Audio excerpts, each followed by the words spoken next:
Hey everyone, welcome back to another episode of Reading Rainbows. I am Rainbows, and we are reading Inkheart by Cornelia Funke. And today we are reading Chapter 29, Only an Idea. Don't have a mother, he said. Not only had he no mother, but he had not the slightest desire to have one. He thought them very overrated persons. J. M. Barrie, Peter Pan.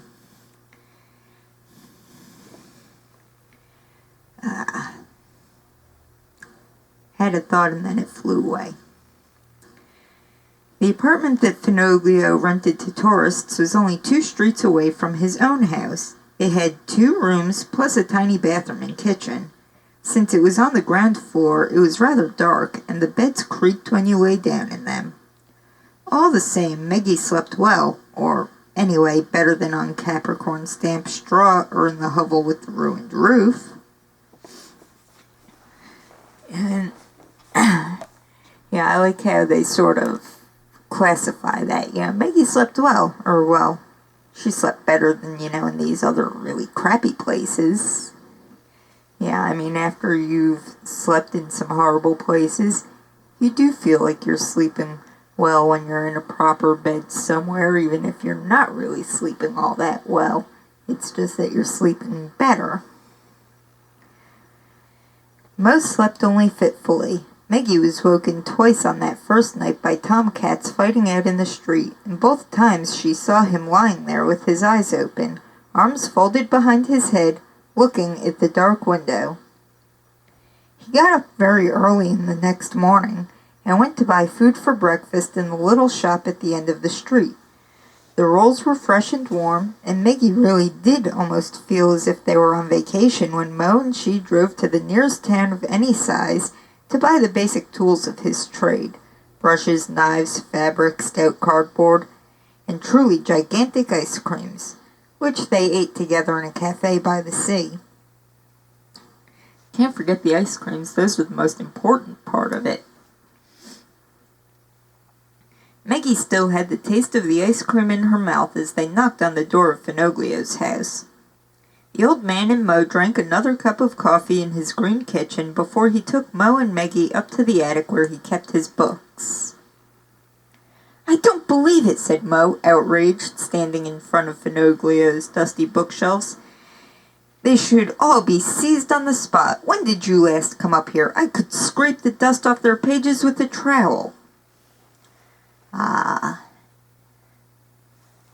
The true sign of a book lover, being absolutely horrified at the state of disrepair of books that have just been stuck up in an attic somewhere and forgotten about.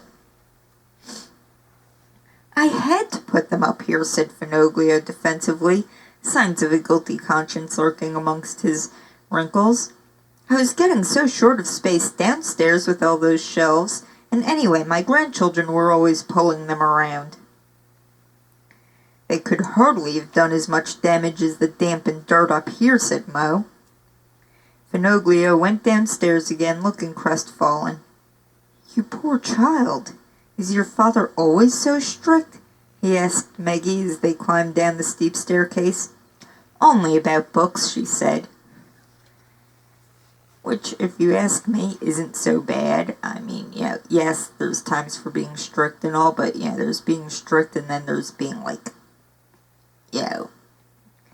super strict. Everyone must be acting perfectly strict. So, being only perfectly strict as far as books are concerned, while being more understanding, let's say, in the rest of life, isn't so bad. Fenoglio disappeared into his study before she could ask him any questions, and his grandchildren were at school or playgroup, so she got the books that Eleanor had given her and sat down with them on the flight of steps leading into Fenoglio's tiny garden. Wild roses grew so thickly there that you could hardly take a step without feeling their shoots twine around your legs, and from the top step you could see the sea, far away yet looking very close. Meggie opened the book of poems. She had to narrow her eyes because the sun was shining in her face so brightly, and before beginning to read she looked over her shoulder to make quite sure Mo hadn't followed her down. She didn't want him to catch her at what she was planning to do. She was ashamed of it, but the temptation was just too great. "Meggie, what are you gonna do? What sort of trouble are you gonna make now?" When she was perfectly sure no one was coming, she took a deep breath, cleared her throat, and began. She shaped every word with her lips the way she had seen Mo do it, almost tenderly, as if every letter were a musical note, and any word spoken without love were a discord in the melody. But she soon realized that if she paid too much attention to every separate word, the sentence didn't sound right anymore, and the pictures behind it were lost if she concentrated on the sound alone and not the sense. It was difficult, so difficult, and the sun was making her drowsy, until at last she closed the book and held her face up to its warm rays. It was silly of her to try anyway. Very silly. So once again, Meggie's trying to read stuff out of a book. She sees how much trouble it causes, and yet she's still trying to do it because she thinks that it's some sort of awesome superpower. Later that afternoon, Pippo, Paula, and Rico came back, and Meggie walked around the village with them. They bought things in the shop where Mo had gone in the morning, sat on a wall on the outskirts of the village, watched ants carrying pine needles and flower seeds over the rough stones, and counted ships sailing by on the distant sea. A second day passed like this.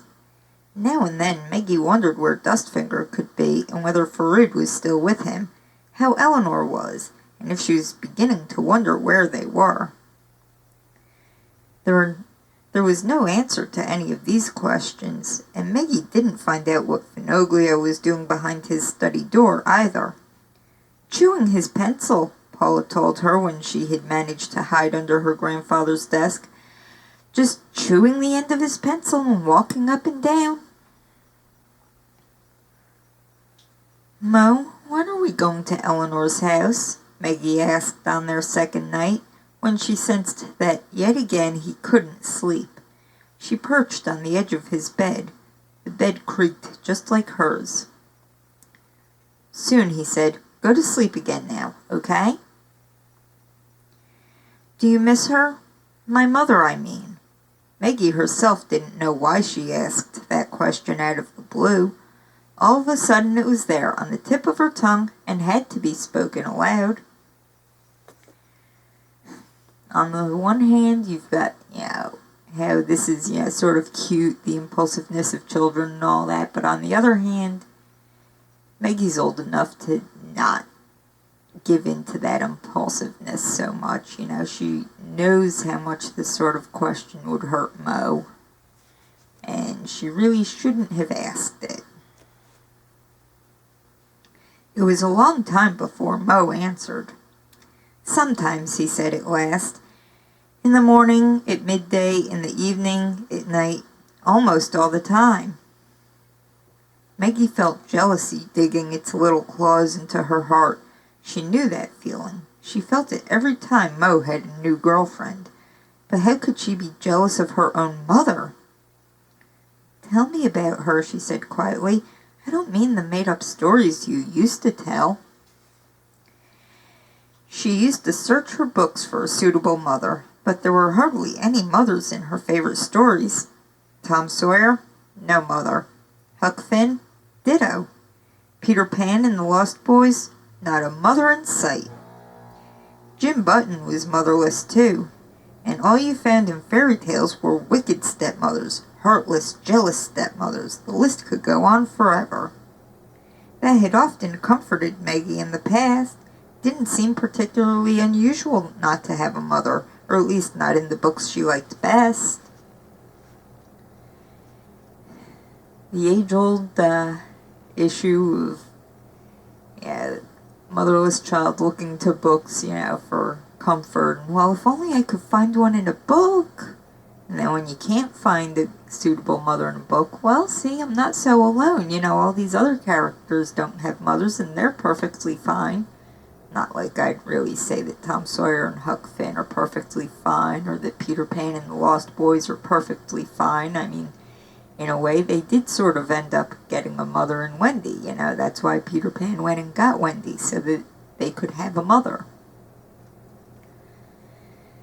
But still, you know, that drive to find comfort in the books, and, you know, well, what I don't have in real life I can find in books. I know that feeling very well. What do you want me to tell you? Mo looked at the window. The tomcats were fighting outside again. Their yells sounded like babies crying. You look more like her than me, I'm glad to say.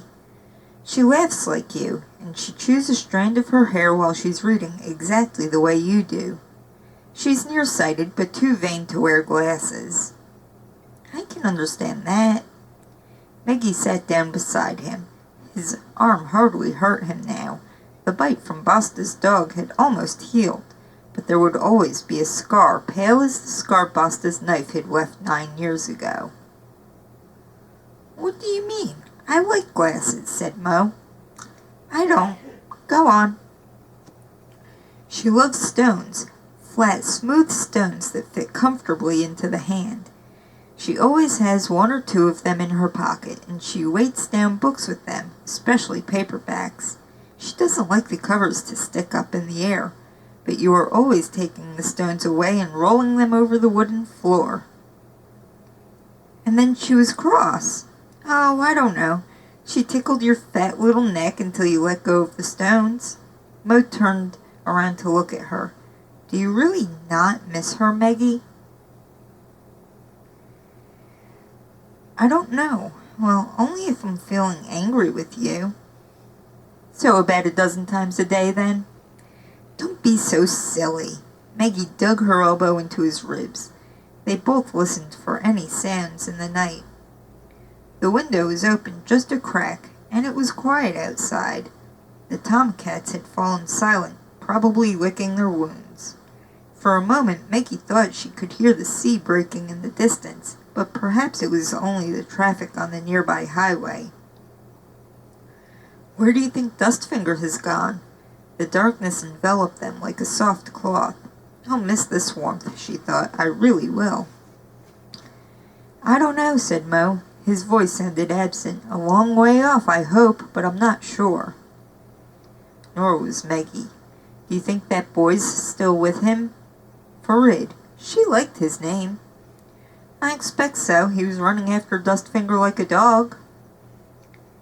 He likes Dustfinger. Do you think Dustfinger likes him?